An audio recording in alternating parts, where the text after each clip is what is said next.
क्या तुमने कभी उस कर्ब को महसूस किया है जो किसी जाने वाले के बाद उसके पीछे रहने वाले अपने दिल में महसूस करते हैं? क्या तुमने कभी ऐसी मुसीबत का सामना किया कि जिस मुसीबत के बाद और जिस मुसीबत के दौरान तुम्हें कोई हल सुझाई न दे? क्या तुमने कभी ऐसा सोचा कि अगर मैं किसी ऐसी मुश्किल में पड़ जाऊं जिसका मेरे पास कोई हल ना हो तो मैं क्या करूंगा? मैं तुम का लफ्ज इस्तेमाल कर रहा हूं, आपका नहीं। माफी चाहता हूं, लेकिन मैं तुमसे पूछता हूं, क्या तुमने कभी उस कर्ब को देखा है? क्या कभी उस कर्ब से गुजरे हो जिस कर्ब का तुम्हारे पास कोई इलाज न था? क्या उस कर्ब के दौरान तुम्हें ऐसा लगा या तुमने ऐसा सोचा कि तुम्हारा वास्ता किस दीन से है, कि तुम्हारा वास्ता किस ग्रोह से है, कि तुम्हारा वास्ता किस मुल्क से है, कि तुम्हारा वास्ता किस पार्टी से है, कि तुम्हारा वास्ता किस मकतबा फिक्र से है? क्या ऐसी कोई सोच तुम्हारे वहमो गुमा में कभी गुजरी?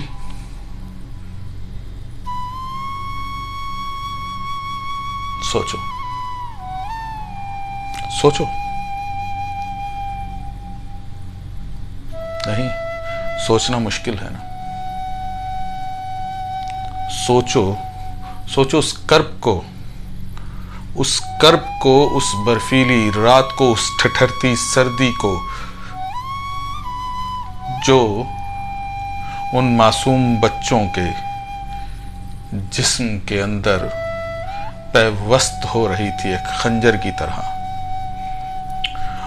उन मासूम बच्चों की सोच को सोचो कि वो उस वक्त क्या सोच रहे थे, कि वो क्या क्या समझ रहे थे, वो किसकी तरफ देख रहे थे, वो किसको उसका जिम्मेदार ठहरा रहे थे। उन मासूमों ने तो ऐसी कोई बात अब तक समझी भी ना होगी। उन्हें तो पता ही नहीं चला होगा कि कौन क्या करता है और कौन किसका जिम्मेदार है। उन्हें तो बस यह पता था कि वो अपनी जान से जा रहे हैं। वो बेबस थे, वो उसी तरह बेबस थे जिस तरह उनके प्यारे जो उनके वॉइस मैसेजेस सुनकर अपने घरों पे बेबस पड़े तिलमिला रहे थे और कुछ कर ना पा रहे थे,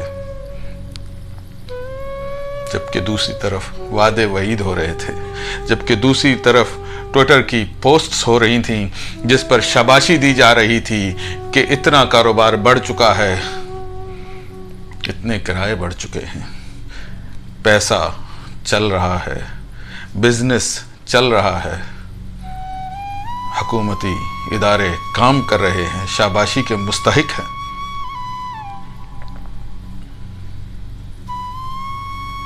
लेकिन बहुत आसान है, बहुत बहुत ही ज्यादा आसान है कि उन सब चीजों का जिम्मेदार किसी को भी ठहरा दें। लेकिन मैं फिर तुम्हें ले चलता हूं उन बच्चों की तरफ। उन बच्चों के दिमाग में वो जिम्मेदारी उस वक्त किसकी चल रही होगी? किसी की भी नहीं। उस मां के दिल पर क्या गुजर रही होगी जो पीछे बैठी अपने बच्चों की इंतजार में तड़प रही थी? वो किसको जिम्मेदार कह रही होगी? किसी को भी नहीं। वो बस आरजू कर रही थी कि ऐ रब, मेरे इन बच्चों को मुझ तक पहुंचा दे, लेकिन वो ना पहुंच सके। जिम्मेदारियां गैर हुकूमती अरकान और हुकूमती इदारों पर डाल रहे हैं, और हुकूमती इदारे इसे आवाम की नासमझ पर डाल रहे हैं।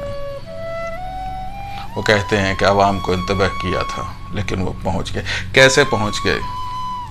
यह हुकूमत सो रही थी जब फवाद चौधरी ट्वीट कर रहे थे कि 1 लाख गाड़ी मरी में दाखिल हो चुकी। क्या उन्हें मालूम नहीं था किसी और इदारे को कि मरी की कैपेसिटी कितनी है, कि 1 लाख गाड़ी जब दाखिल होगी तो उसमें कितने मुसाफिर सवार होंगे? तो वो जाएंगे कहाँ? सोचो सोचो। लेकिन तुम नहीं सोचोगे, तुम नहीं सोचोगे जब तक कि तुम्हारा वक्त ना आ जाए। और वक्त तो सबका आना है। कल उन मासूमों का वक्त था, आने वाले कल में मेरा या तुम्हारा होगा। उस वक्त को सोचो जब वो मासूम वहां खड़े तुम्हारे गिरबान पे हाथ डालेंगे। तुम्हारे दामन पे लगा उनका खून कौन साफ करेगा? मेरा मुराद तुमसे है। तुम जानते हो मैं तुमसे बात कर रहा हूं।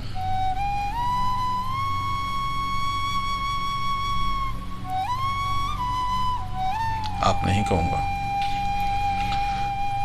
आप रहने वाली बात नहीं रही। और तुम हर कोई हो जो इसके जिम्मेदार हो। सोच लो, अपने गिरबान में झांक लो, तुम ही जिम्मेदार हो। दूसरों के सामने ना मानना, लेकिन अपने आप से तो मान लो कि तुम ही जिम्मेदार हो। शायद कल किसी एक और की जान बच सके, शायद तुम्हें होश के नाखून आ जाएं।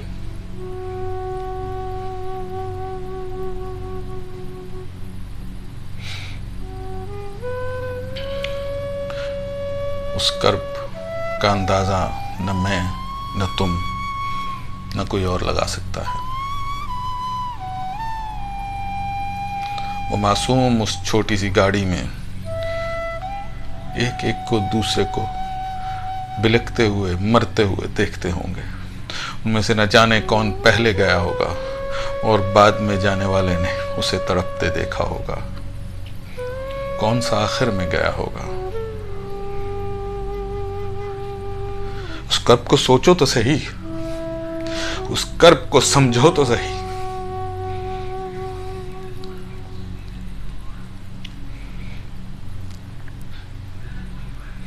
सभी अफसोस की पोस्ट लगाकर इस चीज से बरी जिम्मा हो जाते हैं कि ये मेरी जिम्मेदारी तो नहीं थी, मेरे घर का तो कोई नहीं गया।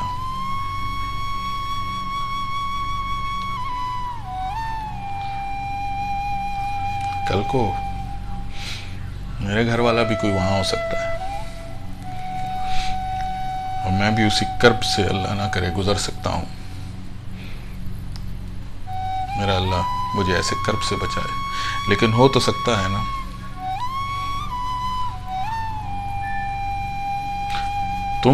तुम लेकिन नहीं सोचोगे। तुम तो ये समझते हो कि जिंदगी चलती रहनी है, तुम्हें तो डर ही नहीं। तुम तो मानते ही नहीं कि मौत कोई चीज है। मौत तो है दुनिया में, लेकिन हर दूसरे शख्स की, लेकिन तुम्हारी नहीं। हर दूसरे शख्स ने मर जाना, लेकिन तुमने नहीं मरना। यही सोच है तुम्हारी। तुम्हें अगर मौत का डर हो, उस रब का डर हो जिसके पास जाके तुमने हिसाब देना है, तो तुम ये सब ना करो। इसे सिर्फ आसमानी आफत कहकर, डिजास्टर कहकर तुम इससे पीछा नहीं छुड़ा सकते।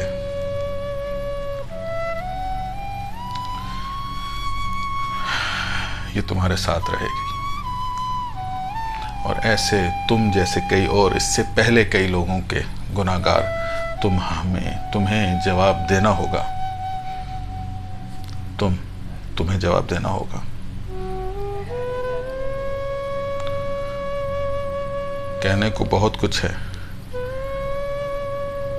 मेरे पास अल्फाज भी हैं, लेकिन तुम में या किसी और में सुनने की वो सकत नहीं।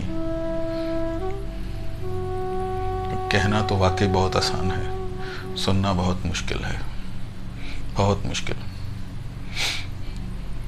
अल्लाह उन मासूमों पर रहम फरमाए, उनको अजीम दराजात से नवाजे और उनके लवाहिकीन को अजर अजीम अता फरमाए और सब्र से नवाजे, और तुम्हें अक्ल दे, तुम्हें मलामत दे, तुम्हें समझ दे। बहुत शुक्रिया।